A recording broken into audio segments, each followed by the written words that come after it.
I'm Gorilla Monsoon. And I'm hurt. Hello, everyone, and welcome to Primetime Wrestling once again, where we feature the superstars of the World Wrestling Federation, and you are indeed hurt. Yes, I am. Well, serves you right for Doesn't opening your serve big me mouth. right Yes, at all. It does. Yes, it does. Not when I'm dealing with a convict. Not when I'm dealing with that kind of low life of humanity that walks this earth. Hey, this guy paid his debt to society. He's a free man. Now he can do whatever he more or less wants Oh, to that's do. right. He can do whatever he wants to do. He can decapitate a person. He can do whatever. The man's a savage animal. He doesn't belong walking the streets of this earth. If I'm not mistaken, we viewed that particular footage of that debate last week, and it was you who instigated. It was you who made the first move. It was you who attacked Patera. That's correct. Well, what'd you expect? And I just went off the deep him to end. crumble and fall to his knees? No, but the man is able to. I mean, the man's twice the size of me. The man's at a. You attacked him with a weapon, foreign object. You lost your cool, didn't you? Admit it. Yes, I did. You And at the height. suffered the consequences. Oh, but I don't think what I did deserved what happened to me. Oh, I do. And, Sure, you would. I'm sitting at home in Beverly Hills. I'm trying to relax. I'm waiting for my neurosurgeon to call. The one bright spot in my life, I wanted to see the Fuji Morocco comedy piece. You refused to let that be shown. You made fun of me with the crew here and everything. Glad you reminded me. Here's your $3, that heavy money you laid around in the control room at I laid last of the big spenders. $3,000 I handed those guys there. Right now, just we're because going they to go to play our the opening ponies match. isn't my Bret fault. the Hitman Hart against Davey Boy Smith. Let's go to ringside. No, stop. Right now, we're not turning around. We're not turning around. What are you talking I've about? got a bad neck. I can't continually keep turning around here. I know what's going to happen on this program. I know what matches are lined up. I'm looking straight ahead, and so are you. I'm tired of being told what to do on this program. I'm tired of people using me and making fun of me, trying to tear my head off. We'll make a concession for your injury and your mental condition There's as well. $3. I don't need it. Show whatever you want to show. Let's go to ringside, please.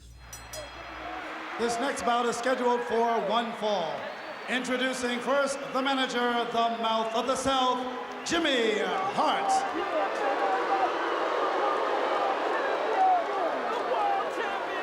And from Nevada, Jim the Anvil Neidhart.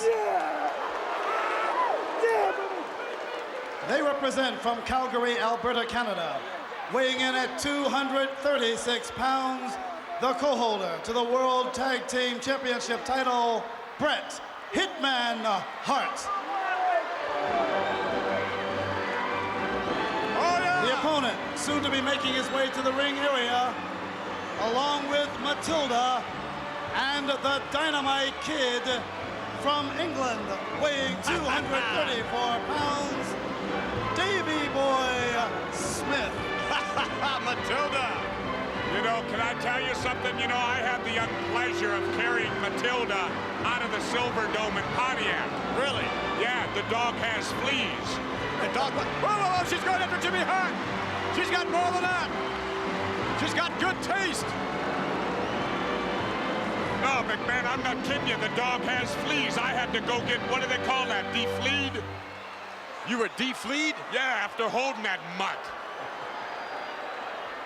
There she is. I don't think she has fleas. I know. I held that smelly mutt in my hands. Smelly mutt? Give me a break. Matilda couldn't smell. What a sweet dog. I heard Matilda went and got a shot after Jesse put her down.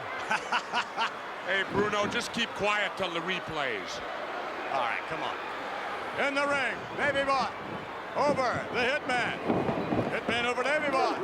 Shoulder block and down. Oh, my goodness. Knocked him all the way to the floor. Woo. What a match this is going to be. You got two tremendous athletes in that ring. Indeed. I just wish it were a tag team title matchup. We could see the championship change hands back to the Bulldogs where it rightfully belongs. Let's not be biased, McMahon. You're paid to be an unbiased announcer. Well, right now, You keep this up, you'll be looking for a job. Right now, it's certainly an unbiased statement to state that Davey Boy is thus far handling himself extremely well. That he is. He's off to a quick start. But Vince, if I may ask, you know what I'm surprised at? I am surprised that we have not heard from Patera about whether he'll accept the challenge made by Bobby Heenan. I mean, knowing the hate he has for Heenan and his family, I am so surprised that we have not heard from Patera yet. We will get some word on that issue. You know, I noticed something too here. That we've all. Where is Danny Davis? Well, he's not scheduled to be there. Yeah, but he's always with the Hart Foundation. He's not around. No, good point. Interesting. Yeah, Interesting. Bret Hart taking over now against Davey Boy. What happened to your fast start? Oh, yeah! Kind of got derailed a little, didn't it? I think it did. The Hitman now with Davey Boy. Davey Boy off the rope. My goodness, you ever seen him up there? Whew. I'm told we will be hearing from Ken Patera as to whether or not he's going to accept Heenan's challenge on behalf of Hercules for the matchup next week. What a matchup. Who's the stronger of the two? I don't know. That's a great question. You know, the thing is, though, Patera has been out of it for a while. That's got to work against him. You know, the man has not been in the ring for a long period of time, and no matter how great he was, can he live up to what he was before? I don't know. Off the ropes, look at that maneuver! Whoa! My goodness. What a counter move by the Hitman, huh, Bruno? That fantastic move, very Unbelievable impressive. counter move. Davey Boy had him hooked, and the Hitman turned it around. I'll tell you, this guy is something else when it comes to wrestling moves. He's not the champ for nothing, you know. And a whipped it, no, putting on brakes, moving right into Hitman. Shoulder block by Davey Boy. Another one. Boom! Wow, look at him. He's almost shoulder blocks. He's almost driving him through the turnbuckles. The Hitman to the boom! Ah. And Davey Boy, yes! Wow. And he picked him up by the hair. And the fans love it. Who would want to get their hands in that greasy kid stuff? That hair. Bruno's hair? No. Clothesline. And right now things have turned around again. Great deal of resiliency. Oh, look at that. Look at this. Look at what? Outside. What's going on out? We got action outside, inside. Well, all over the place. You'd figure Dynamite would start something. Dynamite didn't start. These guys have been bitter ever since they lost the titles. Off the rope. Ooh, look at that maneuver by Davey Boy. Hitman scooped up. He's going to go for the ride. The Hitman down. The cover. Two. Yes, it's right.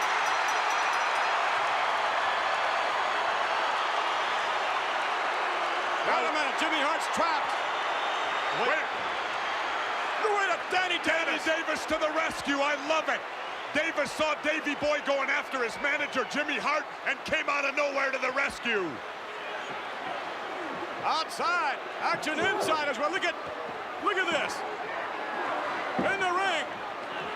Hey, I can't blame Danny Davis for 1 minute on this thing. Davey Boy Smith was going after Jimmy Hart, no reason. The winner of this bout, Davey Boy Smith. Davey Boy Smith victorious, but he will remember this match for a long, long time. Look at the Jimmy Hart. Hey, Jimmy should thank Danny Davis. Davey Boy was going to abuse him. Back in the ring area, Davey Boy is hurting. Let's go back to a replay if we have it. What an exciting match this was. This was truly a great match. Look at this. Look at this power slam by Davey Boy Smith on Bret Hart. My goodness, he really threw him with all his weight, and here he is, a convincing win. There's a 1, 2, 3 right in the middle of the ring. Great victory for Davey Boy Smith. It was indeed. And then from there, look at this, Danny Davis. Isn't that horrible? Look at this, Danny Davis. But look at what happened at the end. They came in, they attacked, the Pearl Harbor job, but at the end, when Dynamite came, they came running like cowards that they are, right out of that ring. Well, nonetheless, it'll go out down in the record book as a victory for Davey Boy. Good back jumper, Danny Davis. Always when somebody's back's turned. What are you drinking now? This is tea with honey and lemon. Oh, no brandy? No, I don't drink. You need a lot of brandy. I got news for you. You better put some brandy in there. You need help. You need a lot of help. We've got some exciting matches this week. We're going to take a look at Steamboat and Herc. Interesting, huh? Very How's Hercules' interesting. neck? Is it all right? Hercules is great. He's in great shape. He wasn't attacked by an ex-con like I was. Well, he didn't provoke him like you did. You back a man into a corner, he's going to attack just like a tiger. Well, that's what he did to me. First of all, I should have never been out there for that interview. I was baited into that You demanded debate. it. I didn't demand it. They asked me if I'd be up for a debate. Jack Tunney, you demanded the debate. Jack who? Jack Tunney, yes, You president of the World Wrestling Federation. The man has to hire a guy to call his dog. His dog don't even believe him. Please. What a liar he is. Also going to take a look at the Honky Tonk Man against George the Animal Steel. Tremendous matchup. There's a lot of people here should be behind bars. Why do you keep referring back to Ken Patera? You have a psychological problem with the name Yes, Patera. yes, I do. I've never been this injured in my The whole nightmare career. is not over yet either. No, it isn't.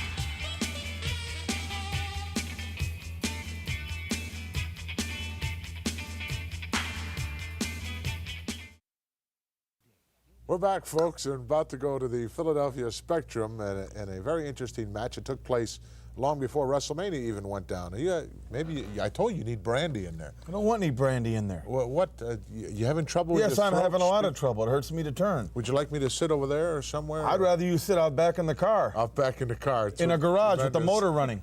That's what I'd We're going to like. go right now back to the Philadelphia Could I get a chair with a Spectrum high back, for something this decent? matchup with something Paul like Roma Mr. against Steve Swagler uses to Lombardi. keep his feet up. Introducing from Kensington, New York, he weighs 235 pounds, Paul Roma. And his opponent is from Brooklyn, New York. He weighs 246 pounds, Steve Lombardi. Well, you got it there, Ken, and we've seen a lot of Paul Roma lately, of course Lombardi too, but this guy Roma is something else. Built like a fire plug, I guess you might say. Beautiful condition. Both guys, I think Lombardi more of a street fighter, but Roma, he can mix it up with anybody. Well, Paul Roma, Dick, has gained a lot of confidence. He's had a very successful Australian tour. It looks like he's put on about 10 pounds, and it's certainly all muscle. All in the right place, too. And Steve Lombardi is crafty and as wily a veteran as they come, and he's been known to toss a rule book out the window, so it should be a classic matchup. Well, I think Roma has the attention of Lombardi, shoving him against the corner of the ropes, and he's got his attention, I think. Lombardi has a short fuse. I think Roma's a little more cool, Ken. No question about it. Paul Roma there very alertly. Lombardi going to the collared elbow hookup. Roma throwing him off and showing him that he's got quite a bit of upper body strength. Lombardi avoiding the collared elbow and going right for the headlock. Well, there was a side headlock, but oh, nice maneuver by Roma. Nice body slam. Whoa-hoo. Paul Roma is getting more and more confidence every time he steps into the ring, and he is certainly proving that he is going to be a force to be reckoned with here in the World Wrestling Federation. You can see Steve Lombardi not very happy right now with the turn of events. Well, these things go back and forth. That's what the fans, I know, understand, that one guy could be dominating force initially. All of a sudden, it turns around, so you never can take your eyes off that screen, or the wrestlers don't take their eyes off their opponents. Paul Roma, good leg trip. Professional wrestling, Dick, a lot of people don't realize it's like a chess game in a lot of ways. A good championship-type wrestler is always thinking 4 and 5 moves ahead. And you see right now, Paul Roma with the advantage over Steve Lombardi, all stemming from that quick leg trip. Excellent reflexes by young Roma.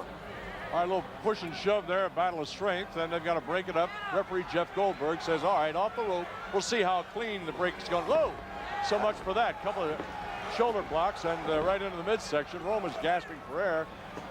Oh, nice reversal. Roma again, up and over 2 times. Ducks under the clothesline and flying cross body block by Roma. Count of 2. Almost had Lombardi. Arm drag takedown, and Paul Roma showing the experience he's been gaining in the past few months here in the World Wrestling Federation. Still in control of this one now, putting added pressure on the wrist of Steve Lombardi. Well, Roma had Lombardi's weight going for him. Did you see the way he whipped him down to the canvas? I mean, literally just whipped him down. Classic example, Paul Roma, Dick using Lombardi's weight to his own disadvantage. That's right. And if you will, adding a little insult to injury, and goes right back to the armbar. right back to that after a leg drop. And Lombardi's, he knows he's in trouble right now, but he's thinking ahead. You see the wheels turning. He's thinking, now what do I do to get out of this? And what do I do after I get out of it if I can? Well, right now he's doing what he has to do. He's working his way to his feet and using the ropes as sanctuary. But Paul Roma has other ideas. He just yanks him right back to the middle of the ring. Smart move by Paul Roma. Oh, yeah. It shows his strength, too. What great body strength. Pumps a lot of iron. Roma's a little deceiving. He's not as tall as some of the wrestlers here in the World Wrestling Federation, but he weighed in today, Dick, at 235 pounds. So he's adding that ever-important poundage, and it only takes one look to see he's adding it in the form of all muscle. It is that. It's a beautiful bod, and what he doesn't have in the way of weight, he doesn't need. It's all right there. It was an excellent move. Paul Roma teamed up with SD Special Delivery Jones, who we will see later on this evening as well over in Australia. Very successful, and SD taught him a lot of his wrestling expertise, and it's certainly showing not only here tonight at the Spectrum, but throughout the World Wrestling Federation. Well, a lot of people are taking notice of Paul Roma. Well, ST's a great favorite here at the Spectrum with the audience, and I'll tell you, wherever he goes, of course, but he can show Roma and anybody else a lot of tricks because he knows them all. He's had his head banged around, and he's banged some other heads around, too. Good crowd on hand here at the Spectrum, as there is wherever the World Wrestling Federation is in town. You bet. There's always a very enthusiastic crowd here. Almost sell out all the time. Of course, Dick, even tonight, making my way to ringside, everyone talking about Sunday afternoon, March 29th, WrestleMania 3, Pontiac Silverdome. It's going to be the largest indoor event of any kind ever. And of course, fans here in the Philadelphia area can see it right here at the Spectrum on closed circuit, big screen television. And we'll be here again this year. Wow! Steve Lombardi coming off the ropes and going to work on Paul Roma, backbreaker. Hooks the leg, goes for the cover, but I didn't think he quite had Paul Roma ready for a 3 count. But Lombardi, I think, may have sensed Roma just let up just an instant. Lombardi, we talked about, a very crafty veteran. Well, Roma has a lot of leg strength when he kicked out of that hold. A lot of leg strength. But he's hurting right now, favoring his head. He got that bounced off the I think there, perhaps a mistake on Steve Lombardi's part. Instead of continuing to dole out more punishment to Paul Roma, he was hoping for a quick pin. He didn't get it, and he gave Roma a chance to regain his breath, and now a very unscientific boot to the breadbasket. Well, he did that. Now, a lot of times, this guy takes his time after he has the man down, and I think he just, I don't mean loafs, but he just snap air takedown. But I think a lot of times he doesn't stay on his man. He's lost a few matches on that basis. Steve Lombardi is one that when he gets things in the ring going his way, Dick, he likes to play to the crowd. Yeah. He's not always very warmly received in a lot of arenas, and I think he's looking for that all was elusive respect from the crowds here in the World Wrestling Federation. And as you said, his ego many times has gotten in the way, and I think in a number of instances has cost him the match. But right now, reverse chinlock, but Paul Roma is getting his weight underneath him, working away to his feet in a test of strength. Paul Roma is winning it. Lombardi resorting to the hair. Referee out of position, and like it or not, Steve Lombardi got away with it this time. Well, the referee's checking the crowd out about it, and they'll, you know, you can't check them. You got to check what you see or don't see. So he's got to stay a little. He's got to move around a little bit more. That referee. Referee right there now, trying to stay in front to make sure Lombardi doesn't slip that reverse chinlock into a chokehold, which is very easy to do. And you see Lombardi trying to keep the referee behind his back, keeping away from the front area. Roma's all right. Roma got to his feet, or his half to his feet, but he's thinking. He's trying to lay out the other chest moves, as you put it, and aptly so. Roma's got a lot of leverage because he's not as tall as Lombardi, taking nothing away from him, but he gets a lot of leverage there. Good balance, low center of gravity, and if he seems to be, works that to his advantage, and that's one way to break an elbow to the breadbasket. Oh. Duck under. Caught the elbow, man. Oh, did Lombardi catch him square? Paul Roma was hoping to duck back under, wasn't expecting a dig, and he caught him right square on the chin. Well, Lombardi looks to be in control right now. Does an open chop on the throat of Paul Roma, and Paul is in bad shape right now. See, there again, as we talked about, Lombardi always seems to delay 2 or 3 seconds before going back after his opponent, whether he's letting his ego get into the way or whether he's still not quite sure of himself. Now, of course, using the top rope across the eyes. Oh, man, that's brutal. But that's his type. That's his style. He's an alley fighter. Roma can't even see. Lashed out, but couldn't even see him. Oh, Roma maybe Leapfrog and a return. What goes around comes around. Paul Roma with a clothesline of his own to Steve Lombardi. I think Roma may have, his temper may be up just a bit. Oh! He caught all that weight coming toward him, gave him a clothesline. Lombardi, he felt that head to toe. Paul Roma back in control. We'll see if he can put it away and put one in the victory column. What? There we go! Oh, man.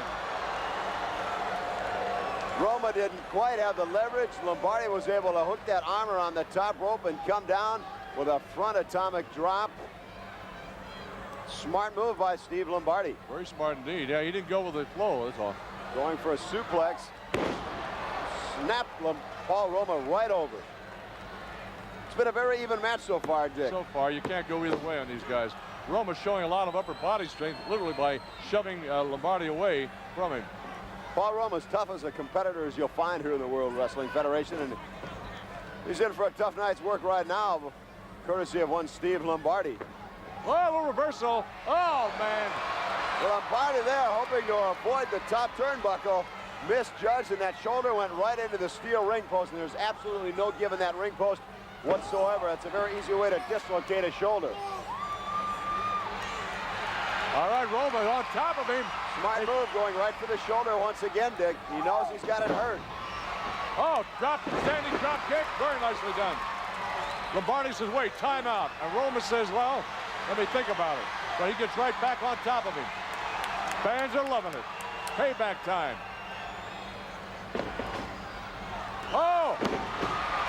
Beautiful clothesline by Roma. Had all his Right weight going forward. Goes for cover, hooks the leg. Close, but no cigar. Well, so the fans are booing. They thought it was a slow count. I will try it all over again, says Roma. Let's give it a try. Oh, nicely done. Power slam. One. Kicked him away. Got a 2.5. Roma going up there with the 747s. Oh, Nice. what a Beautifully. Oh, beautiful, beautiful. great sunset victory roll. You can put one in the win column for Paul Roma out of Kensington, New York. And you can see the reaction of this crowd. They're solely in Paul Roma's corner. He came flying halfway off the ring, off the top rope, and down he went. I'll tell you, that's all she wrote. Ladies and gentlemen, the winner of this match is Paul Roma. Paul Roma with a very impressive victory in the Philadelphia Spectrum over Steve Lombardi. I predict some great things in the future here in the World Wrestling Federation for Paul Roma. You personally couldn't care one way or the other, could you? No, I don't care one way or the other. You'd worry about if his name was Patera, though. What? Yes, I would. Yeah, you Can I use your pen for a second? Well, you're not going to write a check or something, are you? No, I'm not. Oh, Correct something. Highly unlikely that the brain would be writing too many checks. Oh, I'll get the. Ow! Oh! What is it with you? What is the matter with you? Trying to do you a favor? Drop my pen on the floor? Oh. What do you want? You want me to be wearing a neck brace too? You're a sick person, Brain. Are you all right? No, I'm not all right. Oh, you're not all right. He's obviously not all right. A little collision of the craniums here, accidentally, of course. Now you're upset, right? I'm going to have problems with Somebody get me a co-host. That's not clumsy and out to kill We'll me. be back in a moment.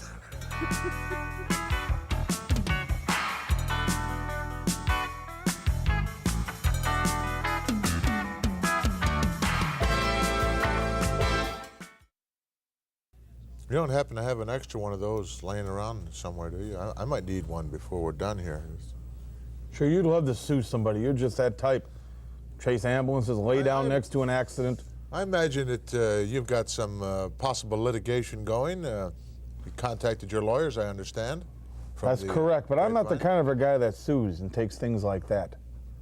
I'm going to make Patera suffer at my feet. Well, maybe you are. I understand that you're issuing a lot of challenges right now. I should just turn Patera over to you. That'd kill him. Why not? Let's go to Greg DeGeorge in our special update. Man, it's an accident waiting to happen. From the pages of the World Wrestling Federation magazine, here's Update with Greg DeGeorge.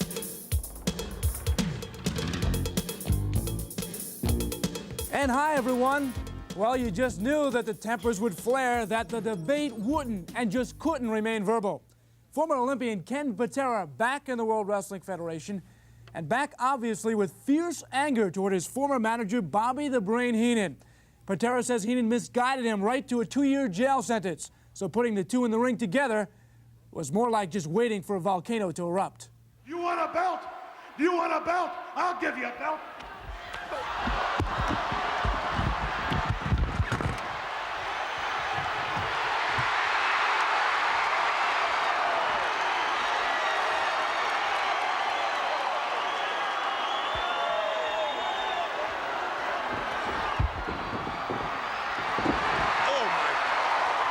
I'll tell you, no matter what you think about Heenan, it's tough not to grimace after looking at that. We caught up with the Brain to get his thoughts on the matter. Okay, Ken Patera, are you happy? Are you really happy? I hope you're happy. But I went to the doctor. The doctor told me it's a sprained neck. Well, it feels like it's broke to me. Every time I move my head, it feels like it's broke. But you're going to pay, Patera. Oh, you're going to pay. Because I want something to happen to you. And next week, I want to challenge you right here. A match against Hercules, the strongest man in professional wrestling. You hear that, Patera? The strongest man, next week. All right, contract talks are still going on. We will, however, find out within this hour whether Patera will accept the challenge and meet Hercules next week here in the Superstars of Wrestling. With Update, I'm Craig DeGeorge. Ken Patera, obviously in my book, is not afraid of anyone, including Hercules Hernandez. Well, what did the doctor exactly say? What's sprained neck? That doesn't tell me anything. I'm trying to tell you something. Okay, I'll keep quiet. My physician, a neurosurgeon, is in Europe. I'm waiting for him to return. You know, it's not easy to get a hold of people in Europe.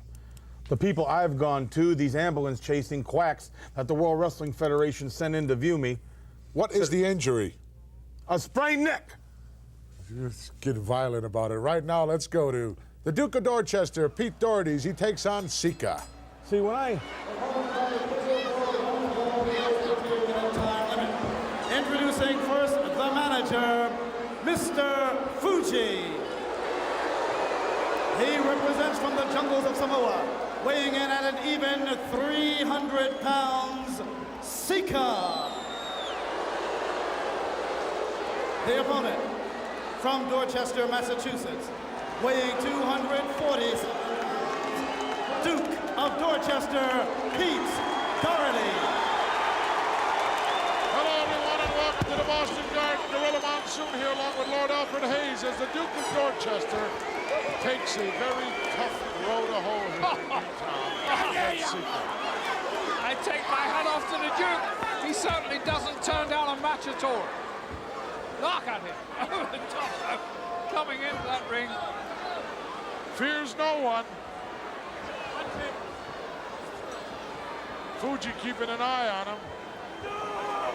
Well, I can honestly say that both of these guys in the ring, both of them, neither one of them has both oars in the water. Doherty, I like his style. He moves around. He's not afraid, as you say, of anybody. And what an awesome opponent Sika is also for anybody. Going to work immediately. Ah, come on, referee, check out those fingernails. Sika obviously didn't have a late lunch as he's trying to make one out of Pete Doherty. And he's trying to make short work of Doherty already. Look at that smile on Fuji's face. The devious one, Mr. Fuji, with Sika in his stable as well as Demolition. Doherty ducks underneath a drop kick and the big guy goes flying. I just think he's stunned. That really didn't hurt him. But he certainly took a tumble through the ropes. Fuji giving him a little inspiration now. Well, Fuji is saying, what are you doing out here? The action's inside. Doherty trying to prevent him from getting in, but he's not stopping him. He just keeps coming straight ahead, plowing straight ahead. Seems to be impervious to pain. Stopped him with an irate. Headbutt. My word. One of his big weapons. Look out. Oh, excuse me. Just look at that. Sika a little short on talent, but absolutely powerful and unrelenting in his attack. Trying to tear open the mouth of Pete Doherty. no respect for royalty, Alfred. Absolutely none, I'm afraid. Doherty, at this moment, not faring too well at all. Better watch it here. Sika could get disqualified. Sometimes he doesn't listen, doesn't pay attention to the counts. No, Fuji is telling him something there. I'm not quite sure what it is, but I don't think he has to tell him anything, quite honestly. Pete Doherty now trying to respond using some of Sika's tactics. But he's already been hurt severely in this match. Yes. Whether he can hurt the big guy or not is something he's responding kind for kind there.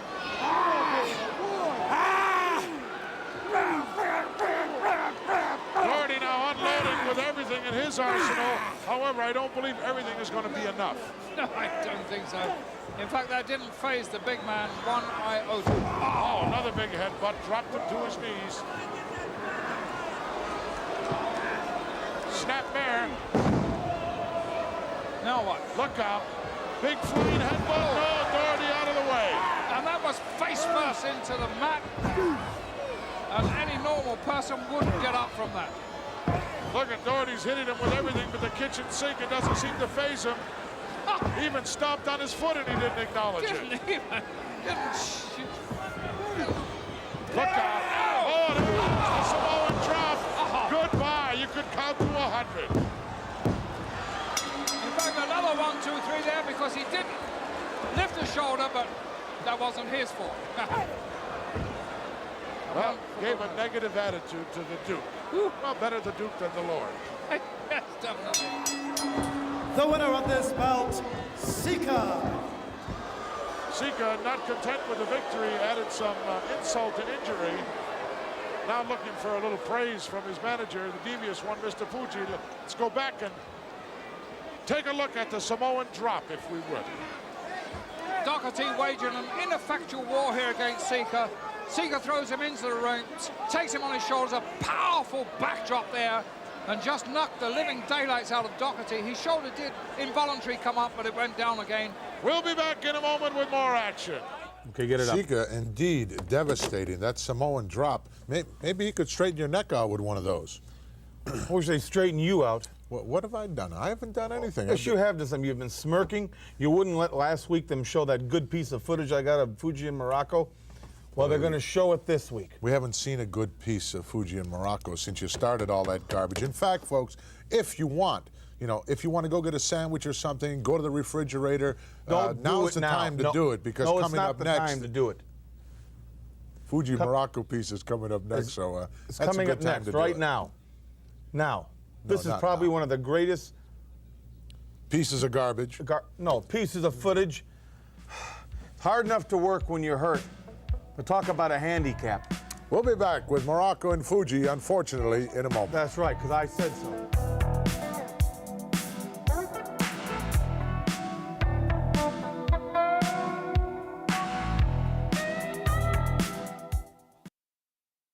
You're going to be sorry, very sorry. What am I going to be sorry about now? I'm sorry enough as it is. Got along very nicely here last week with Lord Alfred Hayes. You didn't have any problems? That servant, he'll do whatever you say. He'll clean the upstairs, he'll run the vacuum. Added a great clean deal your to the shoes, program. do your car. He didn't add nothing. Yes, he did. People missed me last week. They felt sorry for me out there.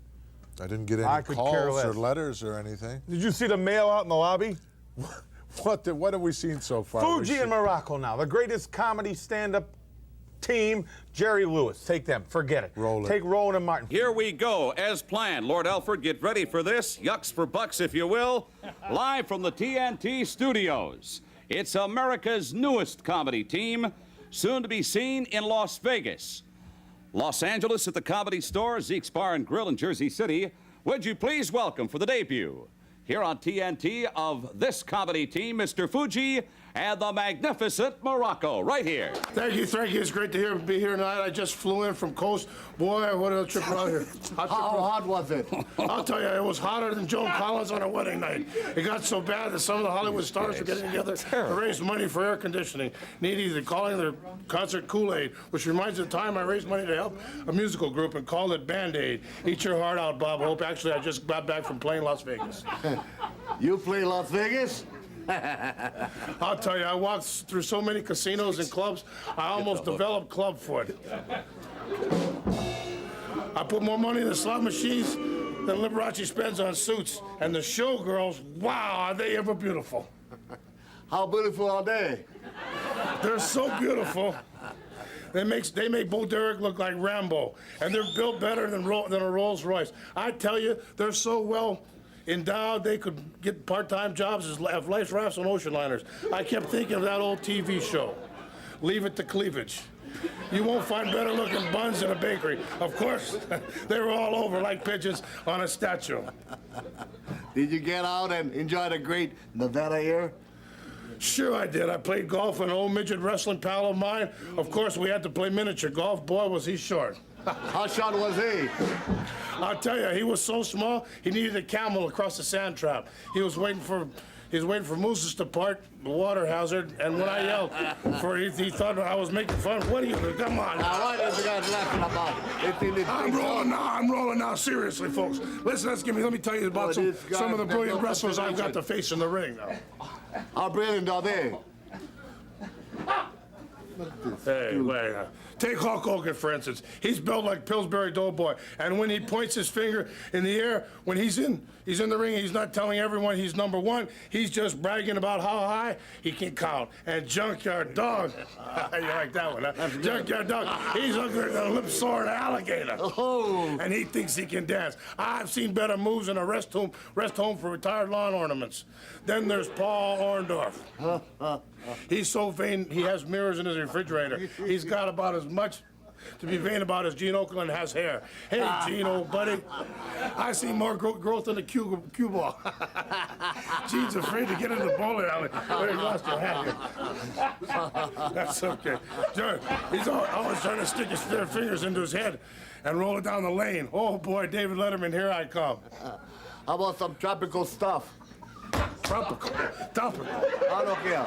Mine don't feel too good lately. You want some topical stuff? I'll go. Hey, cool down over here, will you? Might want to try topical, but that's okay. I'll give you topical. Spies have really been in the news lately. We send Russian secrets, they send us a fallout. It works out. Canada sends us bacon, we send them acid rain. And how about that Hands Across America celebration? I tell you, I haven't seen so many strangers touching one another since Hugh Hefner's last birthday party at the Playboy Mansion. I'm telling you, this comedy stuff is easy. Now for the big finish. How big is it? Sure. How big is it? Hey guys, trust me, Fuji. Ferdinand Marcos, Ronald Reagan, and Mikhail Gorbachev are in the airplane. That's about to crash. But there's only one parachute. Reagan says he should get the chute because he's the senior member. Gorbachev claims he should get the chute because he's the leader of the big, strong nation. And Marcos says that in the spirit of democracy, they should take a vote. Marcos won by a landslide, 94-2. Thank you, ladies and gentlemen. What is this? The hook came about 3 minutes late, I think. Well, this has sure been a bright spot for me the last 2 weeks. I enjoyed that. You did, huh? Yes, I did. You notice the delivery, how it flowed. They didn't step on each other's lines. They were just great. Just great. Did you get the one about the gorilla and the banana? You're sick. Yes, You're I am really sick. sick person. Mentally, I'm talking about. Well, if you think that was good, you thought that was funny. That's great. Obvious to me that neither one of them can read. Read? Yeah. They did that off the top of their head. They didn't read nothing. Off the top of their head. Right. You are a sick person. You really. You like the one about the gorilla and the you need bananas? help. Yeah. Gorillas like bananas, peanuts, all kinds of things. Gorillas like neck braces?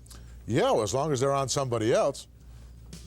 Still to come here this week on Primetime Wrestling, we've got Ricky the Dragon Steamboat, in fact, coming at you. Oh, yeah, watch how he gets his...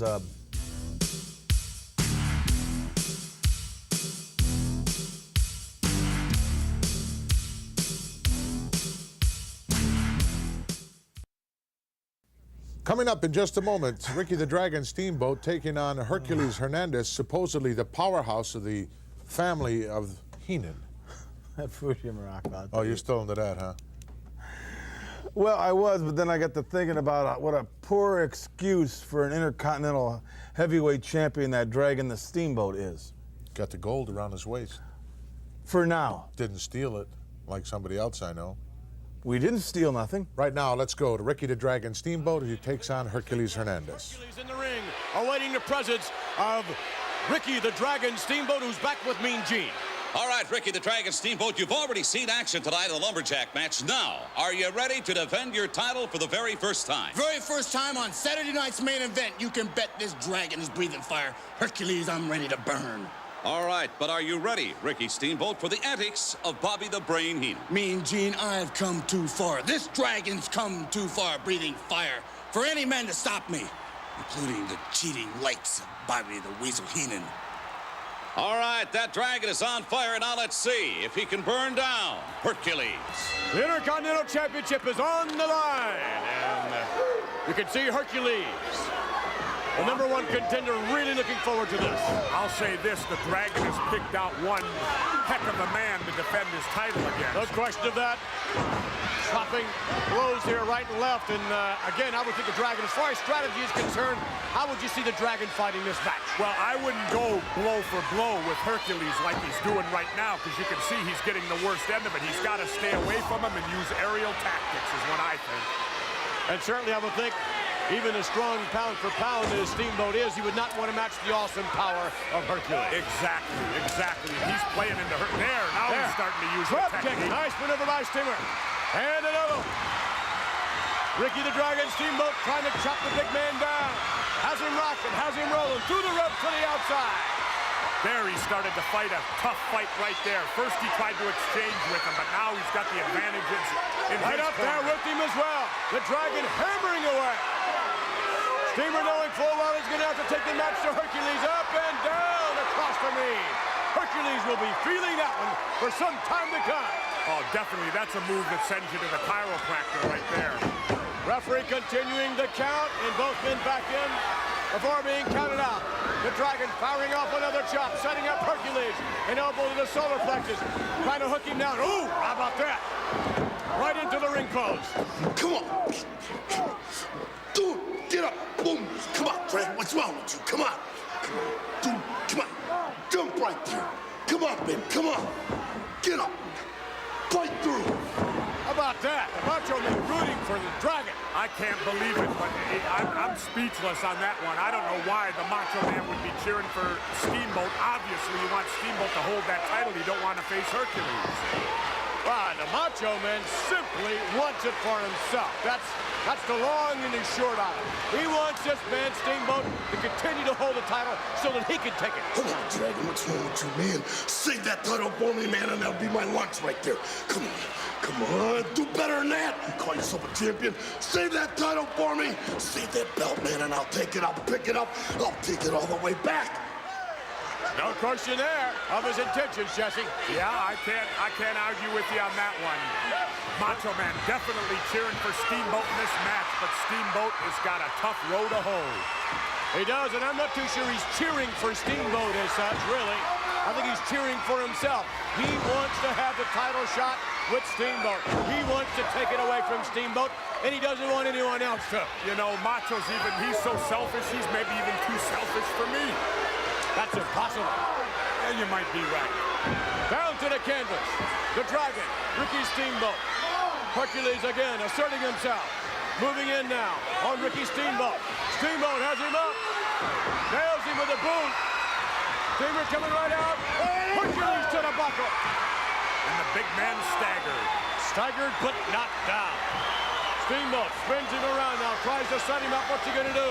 Neckbreaker down to the canvas. He needs to go for the cover.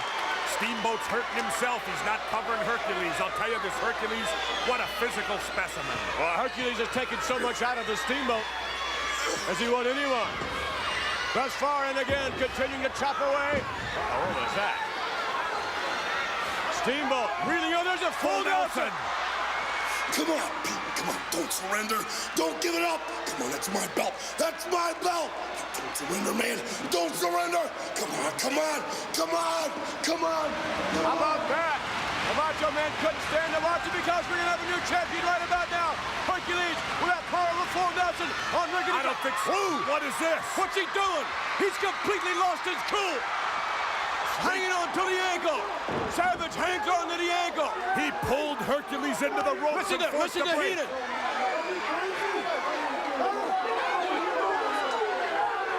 Heenan and Hercules really upset. The Macho Man coming in and stopping what could very well have been the submission of Ricky Steamboat. The title match continues when we return. I can't believe what's going down in part of that Saturday night main event. What did you think when you saw him come running out there and grab Hercules by the leg? Well, I thought he grabbed the wrong man. I thought he was grabbing Steamboat. But then I realized what happened. Savage doesn't want anybody on the face of this earth to beat Steamboat but himself. That's obvious. That's obvious. Okay, and I was very upset with the man, but I can understand how he feels about a lowlife like even though a Dragon. move like that could cost Herc the match. What can I do? What can you do? You're the manager. You're supposed to know what to do. Let's go back to the match. What are you going back now to a position where he is not going to interfere in this matchup, and there Hercules Hernandez apparently will continue the match from the top rope. Hercules now up, the Dragon down on the canvas. Here it comes. Oh, what a maneuver! That was a saving maneuver by Ricky the Dragon Steamboat. He bought enough time with the Macho Man coming down there that he could recover. If he wouldn't have lifted those knees up, it was all over. All right, and a scoop now by Hercules. Glass slam by Hercules. Off the rope, gets the elbow. No, just barely missing. Well, I'll tell you, Steamboat's rolling out of the way in the nickel. Look at Bobby Heenan. He is in pain. Yes, indeed he is. Bobby's in pain. This match not exactly what Bobby expected it to be. Hercules just a half a second off, or should we say the Steamer is just a half a second too fast for Hercules thus far. Chopping away into the rib area. Ricky the Dragon Steamboat as the Macho Man looks on. You can hear Macho Man yelling, "Save it for me, save it for me." And a chop to the head by the Dragon. It looks like now he has momentum as Hercules is whipped to the bottom. And out and down to the canvas. Well, yes, the Dragon is breathing fire here in the Intercontinental title matchup. And another chop. What a maneuver. And the Dragon has switched things around here. It's all in his favor now. He better thank the Macho Man is all I gotta say. Chopping away, Ricky the Dragon Steamboat. Wait a minute. Hercules rams him into the spot. What's Bobby Heenan doing? He threw the chain in the ring. Heenan throwing the chain into the ring. Hercules wraps it around the throat. The bell's ringing. Hercules yanks Steamboat down to the canvas. The bell has rung. A blatant disqualification. You can't get no more blatant than that. Now look what Hercules is doing. Here comes the punishment. Look at him rearing back on the chain. You know, McMahon, we all know it. The Dragon has that injured throat. He's got the throat problem. Obviously, Hercules going right after it. He's going to re-injure it. Yes, and I think Hercules continuing to do more damage to the crushed larynx that Steamboat suffered at the hands of the Macho Man, who's out at ringside looking on, watching all this come down. Hercules shoving referee Dave Hebner. Hercules standing over the Dragon, Ricky Steamboat. And we'll get the official announcement. You can bet that Hercules is not the victor here. Not at all. What'd he say? Steamboat's the winner, he just said. Steamboat's the winner. Ladies and gentlemen, the winner of this bout as a result of a disqualification and still Intercontinental Champion, Ricky the Dragon Steamboat. Oh, maybe a few words there between Hercules and the Macho Man and maybe Bobby Heenan, I don't know. Well, the Macho Man accomplished what he wanted. The Dragon is still the champion, but look at what's he doing? I think he's going to come in and help him out. Macho Man help out Steamboat? Again? Macho Man is in the ring. You know, maybe there's an ounce of sympathy. Maybe there's an ounce of decency in this man, Savage. You think maybe that's a possibility? Referee warns him. He's not doing a thing to Steamboat right now. In fact, he helped him. He turned him over. Looking down on Steamboat. Maybe even, I don't know. Hebner's ordering Macho Man out of the ring. The Macho Man's going to go outside for help. He's going, wait, he's not going outside for help. He's going up to the top rope. Yes, I love it. I love it. I think he just assured himself the title now. Steamboat won't be able to defend within the 30-day limit. I can't believe it. Wow. Can you believe that? What a despicable individual. Not only Macho Man Randy Savage, but you. Is that what you do? Is that your modus operandi? When you can't beat someone, you throw the chain in? Is that it? I have a new philosophy in life. That when the officiating gets so bad, which I have been a very, very bad victim of lately, WrestleMania and just this match, when the officials can't control things, I'm going to take things into my own hand. Regardless of the cost. Regardless of the cost. You want to fine me, I'll pay it. You want to suspend me, try it. I got a group of attorneys that just work constantly on retainers just for me. That chain's coming in the ring. There's going to be people carried out. If it starts with Steamboat and ends with Patera and Hogan and the rest of them, I don't care anymore.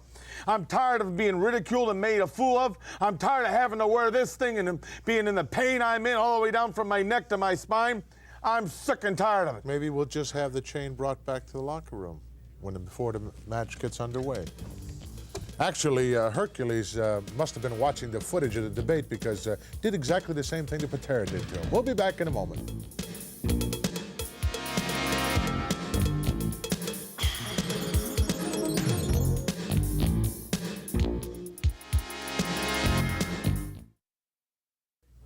Obviously, a lot of strange things happening of late here in the World Wrestling Federation, not excluding the injury to the brain here, or the neck of the brain. There's been an awful lot of dissension amongst the members of the Dream Team. In fact, upcoming, our next match, the Barber, Brutus Beefcake, taking on his former manager. That's what happens to managers. What? Well, strange things happen to managers, as we're going to see in just a few moments here. Take a look single at yourself. me out now, and Why Johnny not? V and Let's everybody go to else. Vince McMahon. Waiting for Johnny V to meet Brutus Beefcake. Johnny V earlier on had a few comments concerning his confidence for this one-on-one encounter. Johnny V stated a long time ago that I determined that Brutus Beefcake was in fact the weak link, baby, and no doubt about it. Yes, I determined it a long time ago. And I'm going to tell you something, I'm so confident, Beefcake, I'm going to wrestle you here, right here, baby. And I'm so confident, I gave the Dream Team the night off. I can't believe that. That's confidence, all right. Let's go up to ringside. What a matchup this is going to be. The following bout is scheduled for one fall. Introducing from New York City, weighing 260 pounds, luscious Johnny V. There. And soon to be entering the ring area, the opponent from San Francisco, California, weighing 263 pounds, a man who insists on adding to his otherwise colorful name, Brutus the Barber Beefcake. The what? The Barber. Tremendous. He's got a pair of scissors. The guy thinks he's a barber now. Brutus the Barber Beefcake he wants to be known as. Boy, did he ever give Adrian a haircut at WrestleMania? Well, I wouldn't call it exactly too stylish, you know. But then again, I wouldn't mind seeing you and Bruno sit in that barber's chair one time. Brutus Beefcake to lock up with Johnny V, but look out from behind. Johnny V attacking. Johnny V hammering away on Brutus Beefcake. Johnny V, a former co-owner of the Tag Team Championship some years ago. Well, Johnny said Beefcake was dumb, and it's obvious that he is because Johnny V jumped him before the bell, and it has the advantage. Johnny V reverse to the back line. Oh, look at that. Oh. Beefcake holds him up there. Slams Johnny V to the count. And winding up, and look out, baby. We asked Brutus Beefcake earlier on why he wants to be called the Barber. Here's what he had to say. Why do they call me Brutus the Barber? Not because of Adrian, the little job I did on him, but because I'm gonna do a little bit of trimming up this way, a little bit of cutting on this way. And anybody who steps in there with Brutus the Barber. Whoa, Brutus the Barber. Johnny V, an attempted kick. Landed, elbow to the back of the head, and another one. Well, I'll tell you what, you know, Johnny V is definitely no pushover. Bruno can attest to that. Absolutely. Sure. Oh, wait a minute, there's the sleeper hold. I never saw Brutus use a sleeper hold before. Is that a sleeper or a chokehold?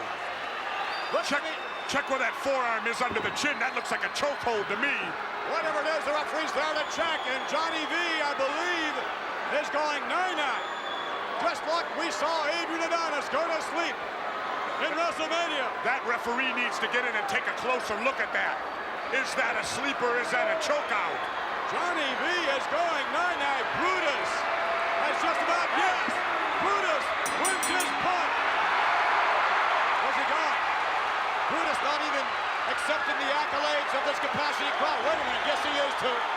He's not hanging around to be declared the winner. Brutus outside. Wait, what's he got there? He's putting on that barber smock. That's what he's doing. He's back in the... What's he got in there? Clippers.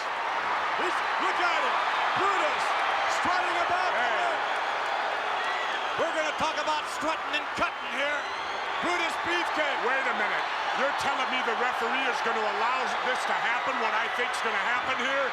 Oh, my, Johnny V is being styled by the barber.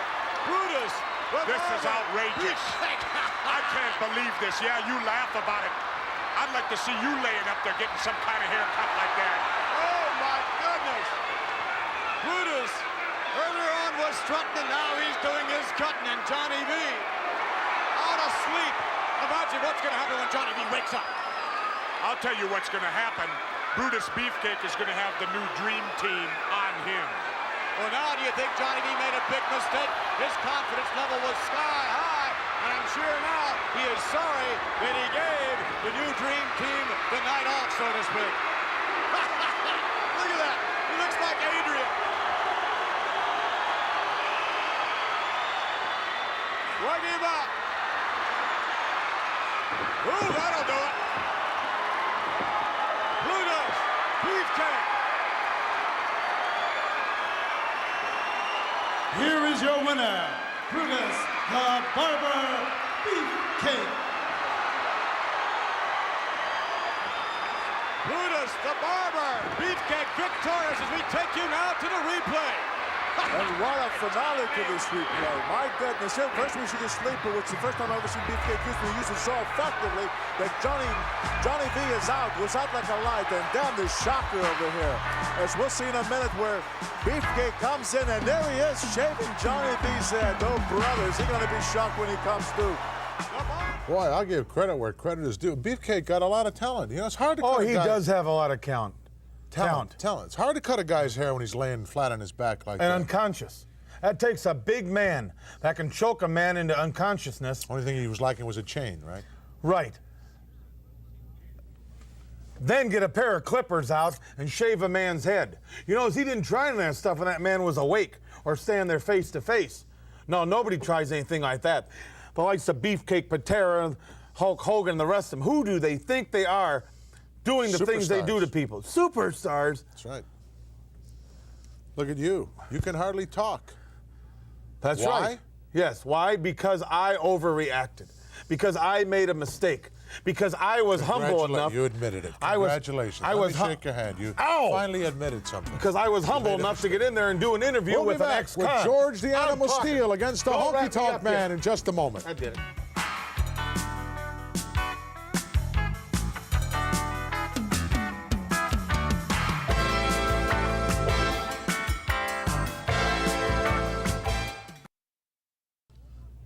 Over where? What? Over there. Can you turn to the right a little bit? Yeah, if you tell me, you keep switching cameras. Coming up a very unusual... You know, the crew you have here is living proof that you can read a book of matches and get an education in television. No, they resent that remark. You of all people. There. Special match coming up. Go ahead. Go ahead. The Honky Tonk Man. Sure, stand-up guy. George the Animal Steel. I'm starting a new petition. Ban the shake, rattle, and roll, it's called. I'm starting one, too. Okay, what is it? Ban the gorilla. Ban the gorilla. You talk. I don't want to talk anymore. It hurts. Oh, you should keep quiet. I'll have Ken Patera come in here and host the program. How would that be? Let's I'm the host. George the Animal Steel against the Honky Tonk Man, and you can bet the Colonel will be there. What do we got here? Honky Tonk doing his... Oh, and then George the Animal Steel doing his thing. Looked like sort of a wiggle off to me. I tell you what, the Honky Tonk Man has heard that music calms the savage beast, but it just shows you that Steel's not even a beast. He left the guitar behind, Ron. Hey, this man should be holding that. That's a classic guitar. What's wrong with you, Monsoon? Can't somebody stop this? Probably not worth $19.95. Oh, there it goes into a million pieces. That's George the Animal Steel hot on the trail. I can't of the believe Honky this. Tonk Man, and he and the Moth running for their lives. Hey, this man broke a guitar that's worth thousands and thousands of dollars. You think that's all right? The man should be in jail for destroying property. I don't think this match ever got started. Let's go down and find out. The winner of this bout, resulting from a disqualification, the Honky Tonk Man. What? I don't believe it. I didn't hear the bell ring to start this match. That is justice for a change. The man got exactly what he deserved. If he's going to be an animal, he's going to have to pay the price. And I tell you what, I'd like to try this animal on sometime. Well, I'm sure that can be arranged as George the Animal Steel goes after his favorite thing, the turnbuckle. Well, he's got that guitar and he smashed it into a million pieces. It just goes to prove that the man is savage beast. He shouldn't be into the ring. He should have a keeper. He should be in a straitjacket. And I tell you what, we'll just see if we can find us some handcuffs and put the man in it. A moral victory for George the Animal Steel. Look at this. If he'd have nailed Honky with that shot, it would have been history for him. I'm sure you're glad about that, Monsoon, but I tell you what, I guarantee the honky-tonk and Jimmy Hart ain't done. Incidentally, I don't appreciate you sending out that motor mouth outlaw Ron Bass, that fountain of misinformation, because you couldn't make it because of your injury. Being the host, Carson gets to pick who he wants. I select who I want to take my place if I can't make it. You're not the host. I am the host. Oh, my goodness. What am I going to do with you, Brain? What's happening here in the World Wrestling Federation? You got guys that are coming out of stir like Patera that are crippling people. You got guys like George Animal Steel that are smashing people's property. You got guys like Beefcake that are taking it upon themselves to cut people's hair. You got bad officiating like what went down with WrestleMania Gate. That's what I'm calling. You're still crying about that, aren't you? Yes, I am. Now, there's a lot of things that are happening, but nobody seems to take any authority. What's the matter, Tony? Is the job a little too much for you? Maybe you should just hang around your World Wrestling Federation president's office and empty the waste paper can or wash the windows. Maybe I should run for president of the World Wrestling Federation. You and the body have been complaining like crazy of late with the officiating. What's wrong with you guys? There's nobody to control things here. Whenever something doesn't go your way, right away you're complaining. This almost ended my career, not only my life. Referee had nothing to do with that. No, but I'm saying, Patera should have never been allowed to come back to the World Wrestling Federation. He still should be eating off tin plates. He still should be making your license plates. He still should be having cigarettes, bribing the screws, not putting his hands on me. We'll be back. You know, so many things happening here in the World Wrestling Federation. WrestleMania 3, March the 29th, 1987, a day that's going to go down in history. The largest crowd ever to eyewitness an indoor sporting or entertainment event. 93,173, the official figure attending WrestleMania 3 at the Silverdome in Pontiac, Michigan. It's a day that I'm certain my guest at this time will not forget. I'm talking about the former Intercontinental Champion of the world, Macho Man Randy Savage. Nothing means nothing. Nothing means nothing. Nothing means nothing. What do you mean by that? More. I'm talking about all the way to the top, yeah. Unjustifiably in a position that I'd rather not be in. But the cream will rise to the top, oh yeah. Macho Madness, yeah, has got more to offer than President Jack Tunney thinks that I got. Yeah, and I'm gonna tell you something right now. Cards stacked against the Macho Man Randy Savage in WrestleMania 3. Yeah, let me say it, yeah. Let me say it out loud. And let me point to the president of the World Wrestling Federation. The Macho Man Randy Savage is not happy with your decision, yeah. I am the cream in the World Wrestling Federation. Wait a minute, Brent. And there is no doubt about it, yeah. You, Mean Gene Okerlund, you know that I'm the cream of the crop. Wait a minute, though, Randy. I've got to ask you very seriously. Do you blame Mr. Jack Tunney, the distinguished president of the World Wrestling Federation, for Ricky Steamboat being the Intercontinental Champion today? Yeah, I do, yeah. Outside interference, yeah. In my moment of glory. Yeah, now I'm living in a nightmare, and I am the cream. And now, not only the Intercontinental Heavyweight Championship belt must fall, but the World Heavyweight Championship belt. Because Hulk Hogan, yeah, I am the cream, yeah. The cream of the crop. And there is no one that does it better than the Macho Man Randy Savage. On balance, off balance, doesn't matter. I'm better than you are, yeah. And I'm talking to everyone in the World Wrestling Federation. And I'm even talking the President Jack Tunney, yeah. I'm on my way.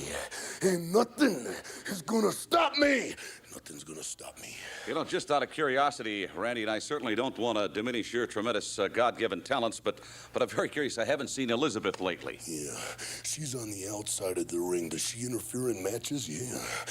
Nothing, zero, yeah. Pure athlete, yeah. And I've been, maligned from the top to the bottom. And because they can't handle the Macho Man Randy Savage, the cream of the crop, nobody does it better.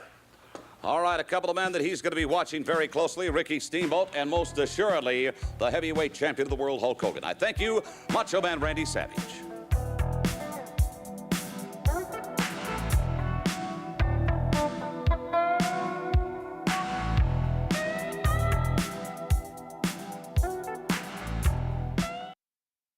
All those kinds of things. They don't write them down for me or nothing? Well, just answer a simple question. Do you know anything?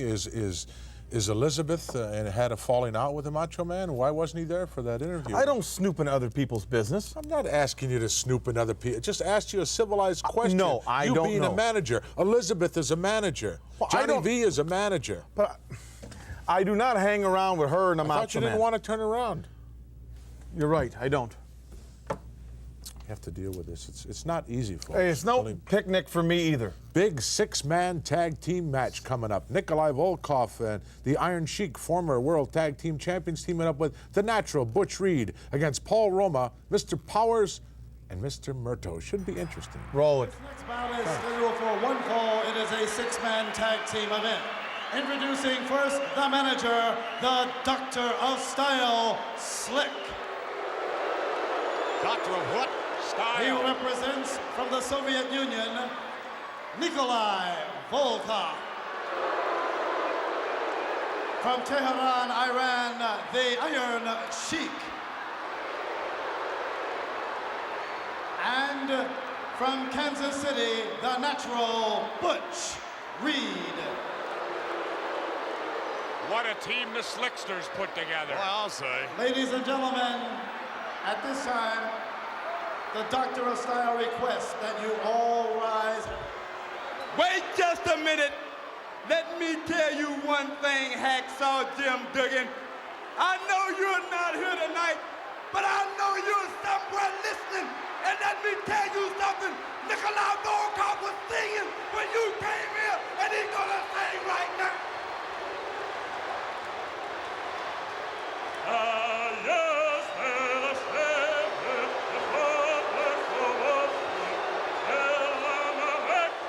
Well, I'll tell you, if Duggan was here, keep quiet.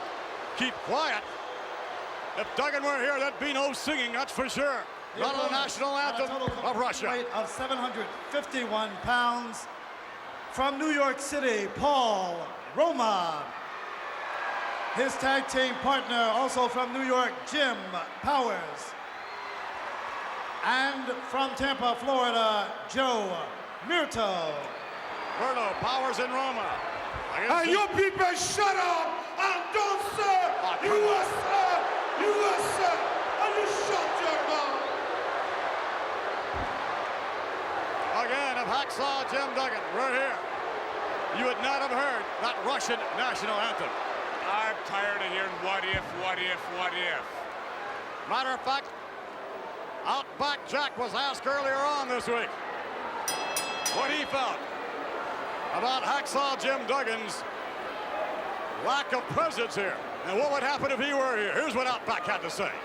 If Duggan was around right now, he'd put a stop to this quick smart, because I know that he's as proud of America as I am of my country, Australia. He'd put a stop to it real quick. Outback Jack, yes indeed. Proud of his country, just as Duggan is proud of the USA. And just as Nikolai's proud of Russia. Right? Fair enough. All right. That's it, Chief. You got him now. You got him now, baby. Voice of the Slickster, you got him now. He does. Slick. Over. Coming right back at Powers. Nice leapfrogging back. Oh, nice maneuver by Powers. Sheik wound up. Tag made now. Paul Roma coming in via the top rope. Down across the arm. Well, I'll tell you, Powers and Roma are not slouches. These two young guys are put together. Yes, they are. And coming on is a tag team combination. Sunset flip! No! Oh, he almost had it. He came over with a little bit too much momentum there. But that's mistakes rookies will make. Nonetheless, Roma Powers will give it their all. Well, they'll do that. They're in great shape. But I got to give the experience to the Sheik, Volkov, and the natural Butch Reed. Well, the natural in there now. Elbow striking across the shoulder, pectoral area. And big Nikolai, the big Russian, back in. Right hand by the natural Butch Reed.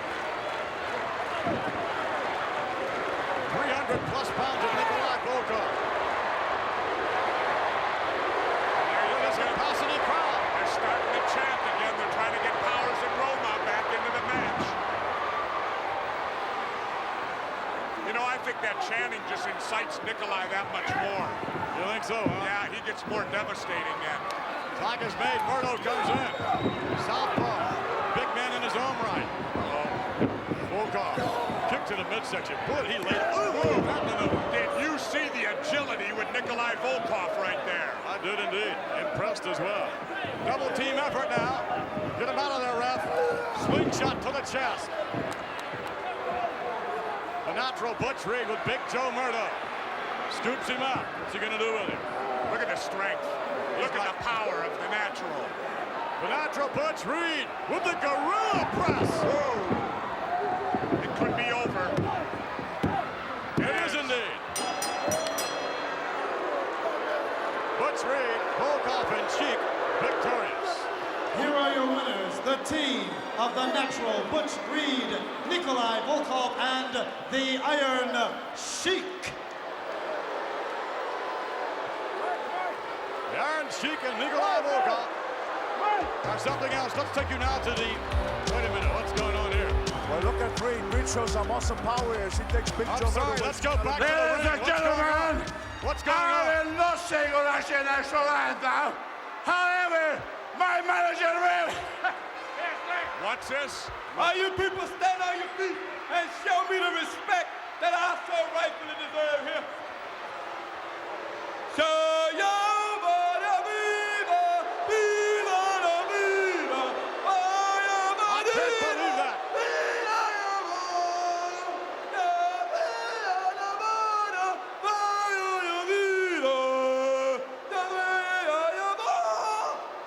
Hey, I'll tell you something.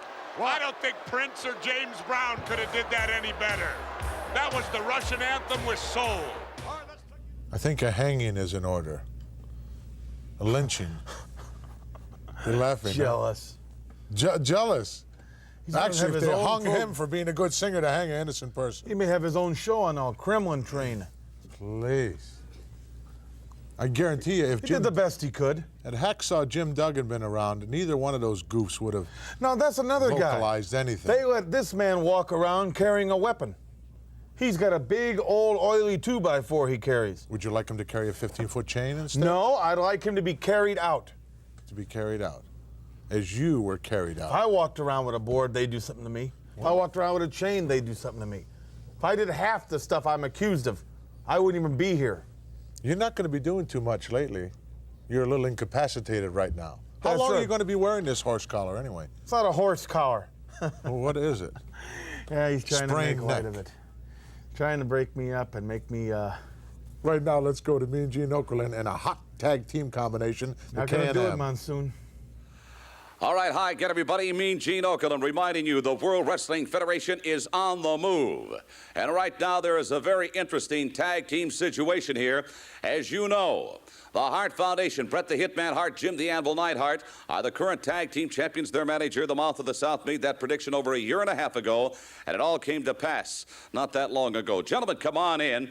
I've got to consider this one of the top contending tag teams in all of professional wrestling today. Rick Martel and Tom Zink from Canada and the United States. They are known as the Can-Am Connection. And Ricky Martel, right now you and your partner are hot on the heels of the Hart Foundation. Yes, we are. You know, we've been training very hard, and we're working out right now on some new techniques, because every time we step into that ring, you know, we always try to go there with different moves, things that people and our opponents have never seen, so we can catch them by surprise and win right there. Because you see, you know, at this point, Gene, a loss would be a disaster for us because, you know, we're getting close to a title shot and we're waiting for it. And when we do get it, we'll be ready for him. All right, Tom Zink, I don't think it's any secret to you and a lot of others here in the World Wrestling Federation that the Hart Foundation has established themselves as really playing hard-nosed ball. They really have. I've heard him saying many times in an interview, no more Mr. Nice Guy for 87. And believe me, when it comes to playing hard ball, we can play hard ball too. But the opportunity hasn't arisen. But I think it's about time enough that we've been here in the World Wrestling Federation, and I think we've proven ourselves, and from the fan letters that we've gotten, they've been asking us, when are we going to get a title shot? Well, we don't know, but believe me, Hart Foundation, when we finally do get that opportunity, and believe me, we're gonna, because we're gonna keep fighting our way, wrestling our way, until we get that shot with you, and we're gonna be ready, right, partner? Yes, sir. All right, get ready. They are the exciting Cam-Man Connection. There's something else. Tom Zink and Rick Martel.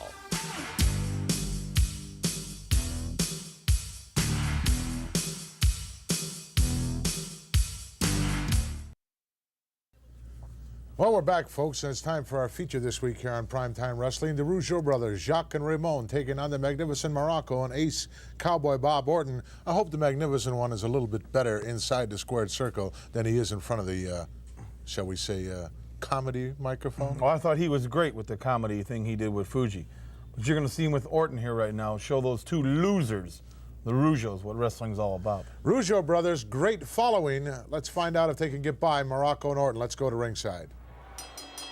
The following bout is a tag team contest scheduled for one fall. Introducing first, in the corner to my right, the manager, Mr. Fuji. He represents at a total combined weight of 538 pounds from Kansas City, the Ace Cowboy Bob Orton. And his tag team partner from Sunset Beach, Hawaii, the Magnificent Morocco. The opponents, at a combined weight of 480 pounds from Montreal, Canada, Jacques and Raymond, the Rougeau brothers.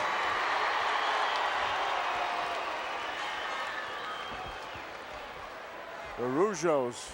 Well, I'm going to tell you what, Jesse, you're going to see a match here. You're going to see these two Canadians, tremendous speed. They really work well together. They're brothers. They've been together all their lives. They really gel together. Against a very strong Morocco and a very cagey Orton. This should be a very exciting bout. It should be a great match, Bruno. And I'll tell you what, I don't think personally the Rougeaus have ever faced two opponents with the caliber of Orton and Morocco.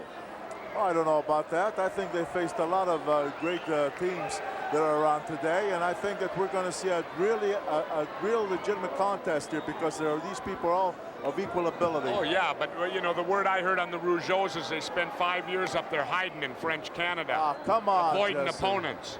Ah, that's nonsense. These two guys have been, they're world travelers. They've been everywhere. They may travel the world if they get the superplex. They may take a world trip on that. Well, we'll see if they're able to give the superplex.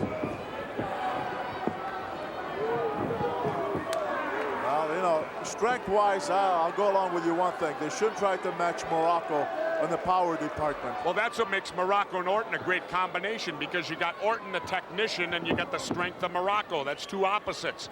Those work well together in tag team. That's true, but the Rougeaus are much, much quicker. So they have that speed.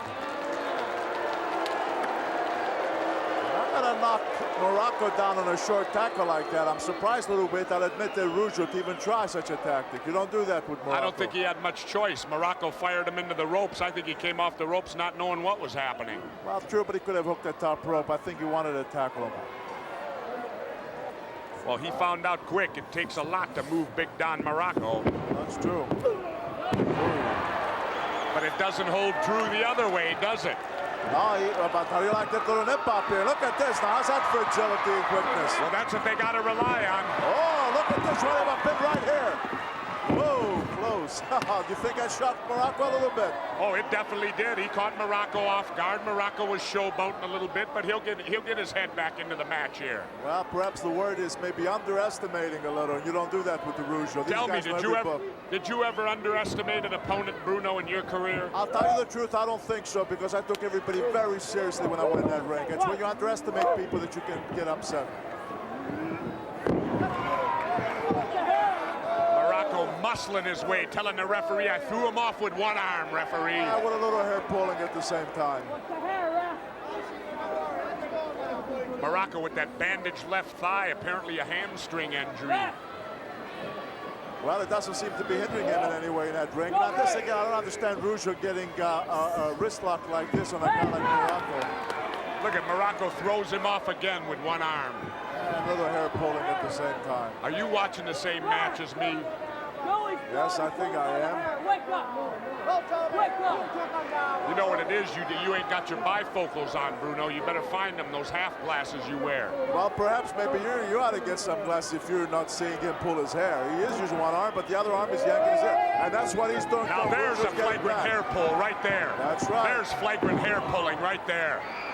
Now, did you see what Orton just did? That was brilliant. He went and he hit the hands of Rougeau, only what yanking Morocco's hair even more. Morocco's angry right now.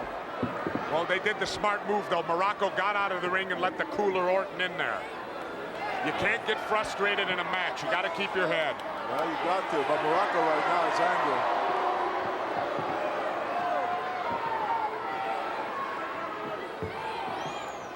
Orton's hesitating. Well, I was going to say he's hesitating a little bit, but he suckered Rougeau right in there and caught him with a nice knee right in the midsection.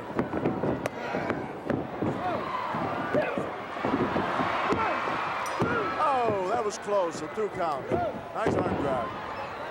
See, now again, Jesse, here you see the speed of the Rougeaus. Well, that's what they got to use. I'm not denying that fact, Bruno. They better use speed. They like that to drive a sunset flip from outside the ring.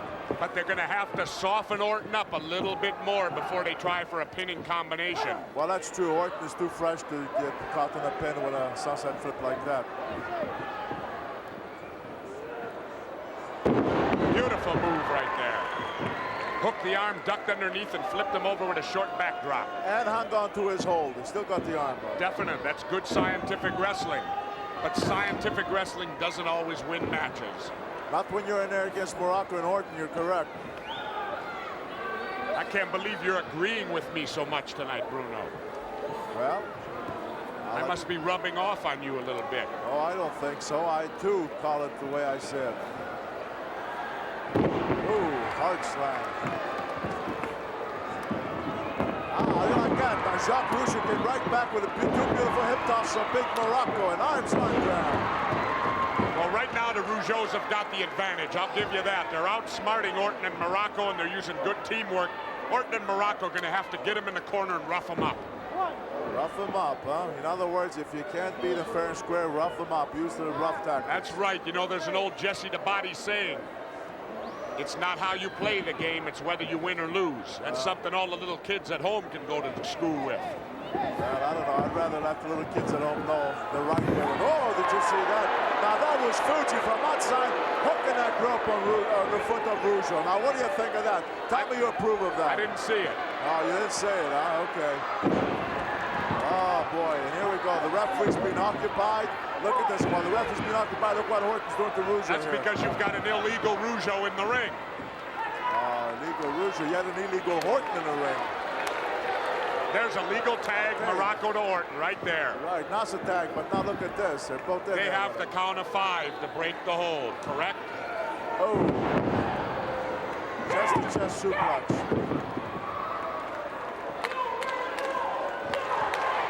Well, we did say it was going to be a great bout, and it certainly is a great bout.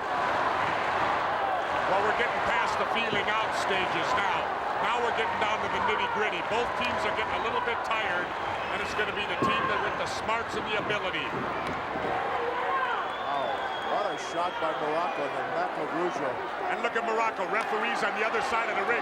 Yeah, look at Fuji with that cane. Clever, isn't he? Clever, look at this. Look at that, the referee occupied on the other side of the ring, and Mr. Fuji doing the dirty work. Yeah, that's right. The dirty work is right. Look at this. Look at this. All three of them. Well, I'll tell you. Ooh, that'll jar the neck. 275 pounds snapping in your neck like that. Wow. Which Rougeau is that in there? Is that Jacques or Raymond? That's Raymond in there right now. I can never tell them apart. That's Raymond, and he just got Morocco with a beautiful shot, but then Horton interfered and got him off Morocco. Now look at this. Look at this. The rope. Fuji just hit him with the cane. Come on, what is this? And look at the dumb Jacques Rougeau in the ring, occupying the referee. What do you mean, dumb? Look at this. They got a rope around his neck. Fuji's outside. What do you mean, dumb? He's trying to get in and drop his brother. Well, I'll tell you, that's why I disagree with brother tag teams. It causes the two teammates to get too mentally involved. You know, when one brother gets injured, they lose their cool. Oh, we may lose their cool. He was merely coming in there trying to rescue him. They had 3 men on him. But with all that, they still can't keep him down, can they? These Rouges are tough. They're tough, but they're not winning.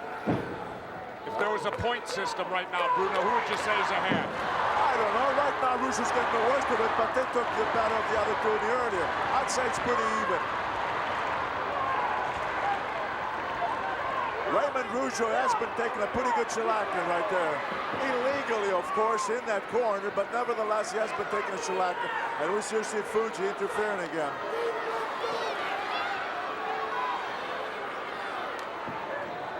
Uh-oh. Orton going for a big power slam, but I don't know if he's got Rougeau hooked enough. Whoa, clotheslined him on the top rope. Boy, that's worse than a power slam. That's right across his throat on the top rope. Bit of a mistake there by Bob Orton, definitely. Cocky, arrogant. He thought he really had Rougeau hurt, but there's Rougeau. He showed what he's made out of. He kicked out. Oh, how'd you like that? What a kick. He got Hook right in the upper chest and really knocked him down. What a shot. Fantastic.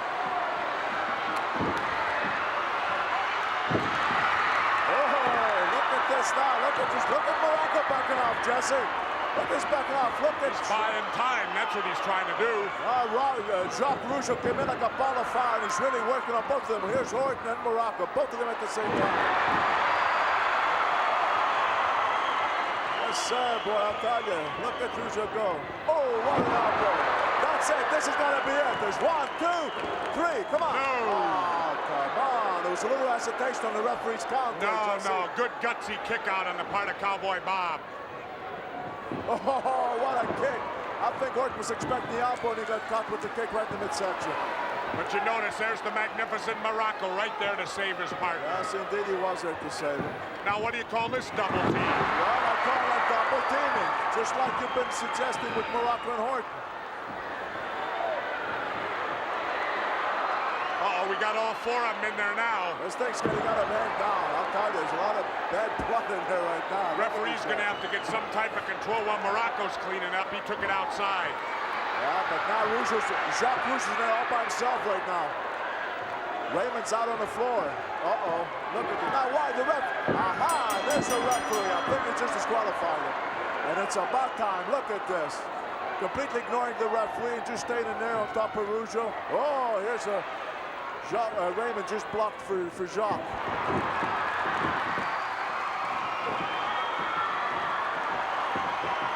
Look at those Rougeaus go. And there's Morocco and Horton running out of the ring, Jesse. They're not running out. The match is over, Bruno. Has not the bell rang? They were getting the worst of it and they took off. You just answer the question. Has the bell rang? Yes, the bell is rung. rung. Then the match is over. And guess who won? The winner of this bout by a disqualification, the Rougeau brothers. Rougeau brothers continuing their winning ways on a disqualification, but anytime you can get a win over Morocco and Orton, it really doesn't matter how you get it. Especially with a guy like the devious one, Mr. Fuji from That's what I've always been preaching. Anytime you can get a victory, take it. But no, you're always for the Lone Ranger and Tonto and the... What now? What do you got against the Lone? How long do you have to wear this horse collar you got on now? What happens if you take it off? Do you sleep with it on? Yes, I do. You do? I have pain not only going from my neck, but it goes into my back. It does. How Yes, it far does. down? Right to the Garoa monsoon bone, where I usually get the biggest pain. Coccyx Would you- bone. Whatever. You're in a lot of pain, aren't you? Yes, I am. Well, you deserve to be in a lot of pain. No, I don't deserve to be in any You create a lot of pain. pain for everybody.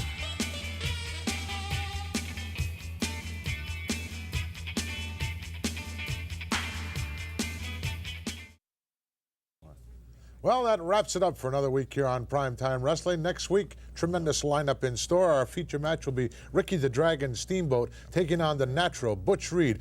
Kenny Patera didn't waste any time in accepting your challenge. In fact, we're going to have next week Mr. Patera against Mr. Hernandez. Should be interesting. What? The challenge was accepted by Kenny Patera that you issued, and he and Hercules will be here next week on Primetime. That's great. That is just great. I was hope on the you're phone happy. with my physician. He told me not to get He's upset. back. Is he back?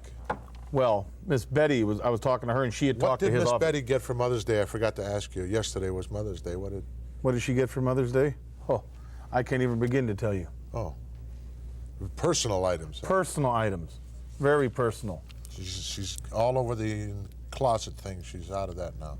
What about the closet? She has a very big closet. Oh, she's very nice clothes. That's what you told me. I'm only repeating what you told me. I don't know her personally. That's right. You won't. Well, I hope not. You'd love to be able to have the personal number of Miss Betty, wouldn't you? No, don't do me any favors, will you, please? Well, she was talking to my physician's office, and they And? told me not to get upset. Oh, okay. Bobby the Brain Heenan promising not to get upset. Next week, we'll see whether he gets upset or not. Till then, so long, everybody.